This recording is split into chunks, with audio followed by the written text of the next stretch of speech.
ଜୟ ଜଗନ୍ନାଥ ସାଙ୍ଗମାନେ, ଆଜି ଆମେ ବନେଇବାକୁ ଯାଉଛେ ଚାଉଳ କ୍ଷୀରି। ଚାଉଳ କ୍ଷୀରି ବନେଇବା ପାଇଁ ମୁଁ ପ୍ରଥମେ ଗୋଟେ ପ୍ୟାନ୍ ନେଇଛି, ସେଥିରେ ଗୋଟେ ଚାମଚ ଘିଅ ଦେଇଛି। ସେଥିରେ ଆମେ ଏବେ କାଜୁକୁ ଭଲ ଭାବରେ ଭାଜି ନେବା।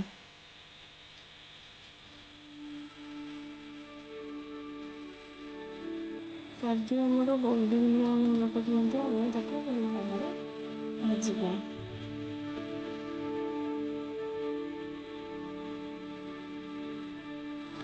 ଏବେ କାଜୁ ଆମର ଗୋଲ୍ଡେନ୍ ବ୍ରାଉନ୍ ହେଇଯାଇଛି। ଗୋଟେ ପ୍ଲେଟ୍ରେ ଆମେ ସବୁ କାଜୁ କାଢ଼ିନେବା। ଏଥିରେ ବଞ୍ଚି ଯାଇଥିବା ଘିଅରେ କିଛି ଚିନି ଦେବା।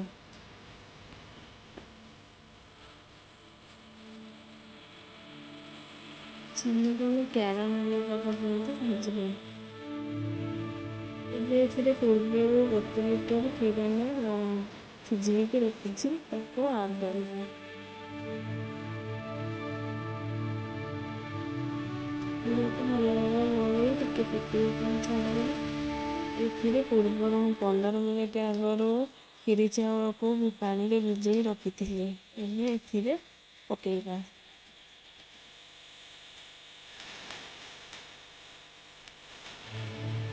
କ୍ଷୀର ଏବଂ ଚାଉଳକୁ ଭଲ ଭାବରେ ଗୋଳେଇଦେବା। ଏବେ 15 ମିନିଟ୍ ପରେ ଢାଙ୍କୁଣି ଖୋଲି ଛାଡ଼ିଦେବା ଲୋ ଫ୍ଲେମ୍‌ରେ। ଚାଉଳଟା ଆମର ଭଲ ଭାବରେ ସିଝିଯିବ। ଦେଖନ୍ତୁ ଚାଉଳ ଆମର ଅଲମୋଷ୍ଟ ସିଝିଯାଇଛି।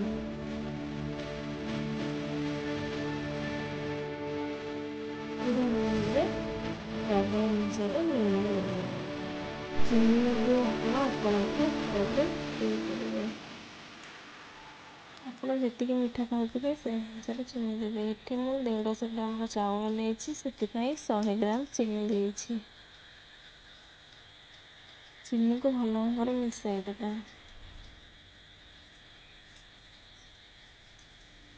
ଏଠି ମୁଁ ଅମୁଲର ମିଲ୍କ ମେଡ୍ ନେଇଛି। ଏଇଟା ଅପସନାଲ୍ ଅଛି, ଆପଣ ଚାହିଁଲେ ନେଇପାରିବେ, ନ ନେଇ ବି ପାରନ୍ତି, ସ୍କିପ୍ ବି କରିପାରନ୍ତି।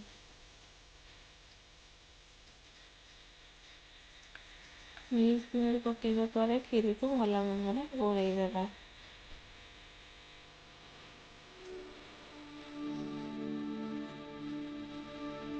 5 ମିନିଟ୍ ପାଇଁ ମିଲ୍କ ମେଡ୍ ପକାଇଲା ପରେ କ୍ଷୀରିକୁ ଫୁଟିବା ପାଇଁ ଛାଡ଼ିଦେବା।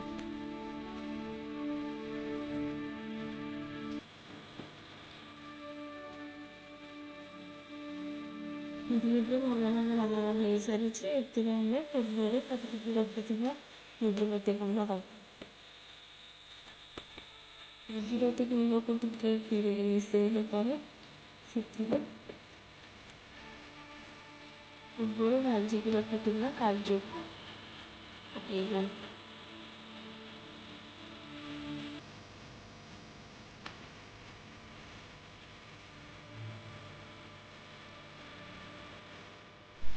ଏବେ ଆମର କ୍ଷୀରି ସମ୍ପୂର୍ଣ୍ଣ ଭାବରେ ପ୍ରସ୍ତୁତ ହୋଇସାରିଛି। ରେଡି।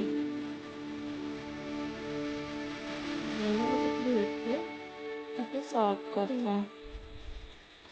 ଗାର୍ନିସିଂ ପାଇଁ ମୁଁ 2ଟା ଆଲମଣ୍ଡକୁ ଛୋଟ ଛୋଟ କରି କାଟିକି ରଖିଛି।